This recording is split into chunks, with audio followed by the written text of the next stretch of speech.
start it, but I can edit it all out if you have wiggle room. Okay, so thank you for meeting with me. Yes. The first question is, when did rejuvenation efforts start uptown, Sure. and what are the components? I know the Sure. Triangle Project was one of them, but Sure. what are Thanks, some- Mary Lyle. Basically, the city center master plan probably kicked off in the early 2000 period. But really, Greenwood, I guess, has been in a resurgence since the 70s with I guess the first thing that changed was the relocation of J.C. Penney's and Belk's and some of the other major retailers to the mall. And so Uptown Greenwood had to find its new life. At that same time, they were going through the removal of the train tracks. So through, I guess, the 90s and into early 2000, most of the downtown, uptown was office. So you had a lot of accounting, law, very limited number of retail, very limited number of restaurant establishments. There may have been 2 or 3 establishments in the uptown area. In early 2000, the Arts Council saw the need that they wanted to expand and offer more of a art and culture gathering space. The theater was in dire need. The building that they were housed in, basically at 110 Main Street, was for all practical purposes fallen in. And the museum was in horrible shape. And at that same time, in 2002, the federal government what they call decommissioned, decided that they were done with the federal building and they didn't want to have any use for it. So it was almost like a perfect storm of things going on, and this nationwide movement of moving back into the downtown was growing. Things were happening fast in Greenville. So there was a little bit of timing, I guess, on our side. And so the federal building, a group came together, and the federal building was given to the city and the county jointly by the federal government to be used for the public good.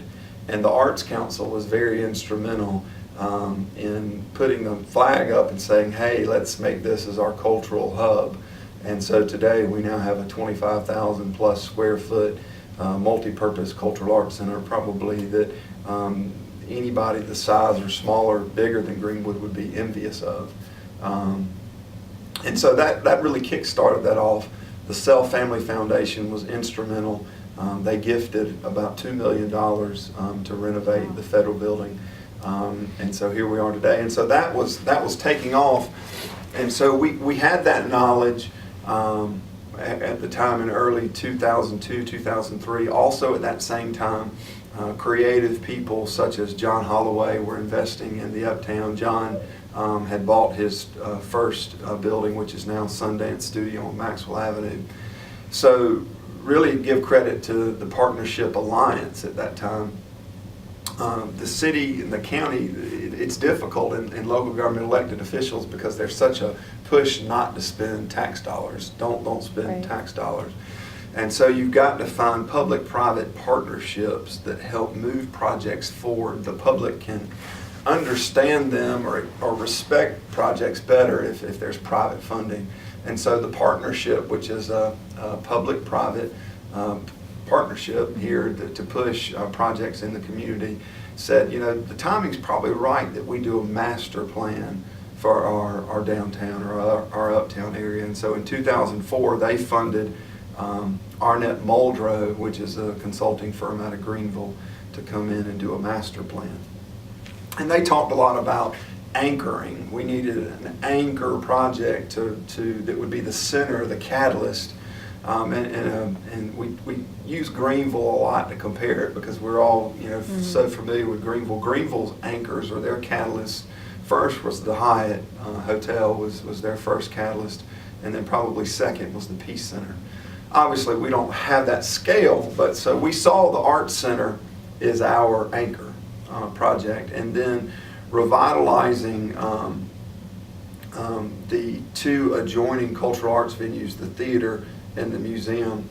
And out of that, there were probably a dozen to 20 buildings that were all constructed in the late 1800s to early 1900s, that many of those adjoining those properties at the present time were vacant, were in severe decline.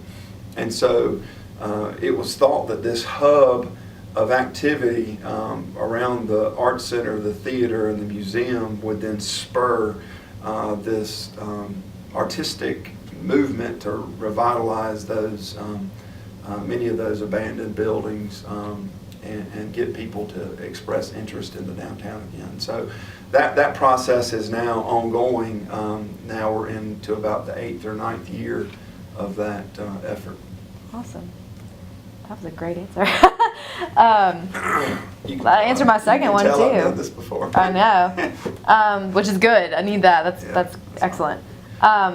Which area? I guess that pretty much was answered too. But so the arts cultural area, what has seen the most dramatic change? Yeah, we probably, including the investment in the library, have seen well in excess of $20 million of investment based off of that master plan. So it just got the community to understand that the uptown is Greenwood. Without the uptown, and probably without the lake, there are two things I think that are critical for our community to say we're Greenwood, and that's the uptown and the lake. Right. No, nothing wrong with the bypass, but everybody has that. Everybody has that commercial district. And so you want to have something that's unique and reflects your character, and that's uptown.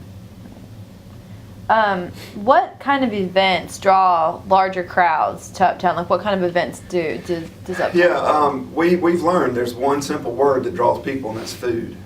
So anytime that you have a food event, and people want a safe, social atmosphere. They want to come somewhere where they can talk, where they can meet their friends, they can push a stroller. That's the environment that they're looking for.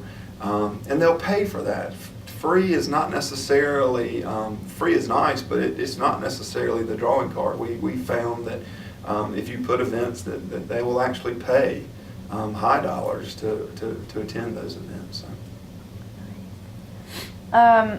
What are some of the things in store for the future of Uptown? What's in the works right now that I'm sure there's lots of stuff that you probably can't talk about, but what are some things you can? The key is sustainability. There are many, people talk about a stool, and a stool's got 4 legs, and the key legs of a downtown, really you need office, you need retail, you need restaurants, and you need livability. You need people living. We are missing one key component of our stool in that we do not have people living downtown, or we probably have 4 condos. And so without that stool, we are not sustainable. And so we know that we've got to grow residential space in the downtown, figure out a way to incentivize it, encourage it, do everything that we can. Some of our larger buildings that are multi-story, that are vacant, get people living in those 2nd, 3rd, 4th floors. And I think that's coming. I think over the next 5 years you're going to see that, now that we're beginning to amass restaurants where people want to hang out, places where people want to be, success with farmers market, local growth, all those things are coming together. So we've got great office space, we've got excellent cluster of retail, women's clothing, men's clothing, restaurants, great outdoor events, but we're missing that 4th leg to that sustainable downtown, and that's residential. So we've got to bring that together. What are some important things to keep in mind when you are planning rejuvenation for older buildings like we have in our uptown? Sure. The biggest challenge is to take a building that was constructed in the 1800s, 1900s under an existing or no existing code, when a building code or a fire code, and then bring that up into current standards. So you've got to now bring the wiring up to code, the ingress, egress, how do you get people in and out up to code. If you put commercial on the bottom and residential on the 2nd floor, well, there's code issues with that. You've got to make sure that there's proper fire rating, and that's a challenge. It's very expensive. It's very frustrating. A great example would be Buffalo Grill in the uptown. The challenge with the Greer building is that it was designed for an office setting. It was not designed for a restaurant or an assembly space. And so to be able to expand into the second floor, they had to come up with a unique way to get people out. And the way to do that, because the stairwell inside does not meet current code, it didn't make the code at the time, doesn't meet current code. So they had to be creative. And while the stairwell and deck system looks like it was created for outdoor eating, it was, but its number one priority is ingress and egress to meet the fire code to get people in and out of the second floor.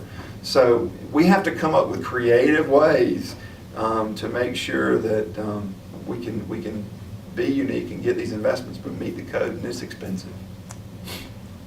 And what has been most of the feedback from the public about all the rejuvenation from the museum and the theater and all the new businesses? I think before we started, there was a lot of skepticism. There was a lot of, this isn't going to happen. Where's the money going to come from? But as we have begun to have successful projects, first, particularly with the revitalization of the streets, putting all the power lines underground, the new Acorn street level lamps on Oregon, then we did that on Maxwell. People are now coming to want that and expect that, the trees, the flowers, and so there's now when's the next project? There's now no more. You're still always going to have skeptical folks, but there are more people that are saying, what's next? What are we doing next? And so we are really building on momentum, and it's exciting. Awesome. Well, that does it for me. Thank you so much. All right.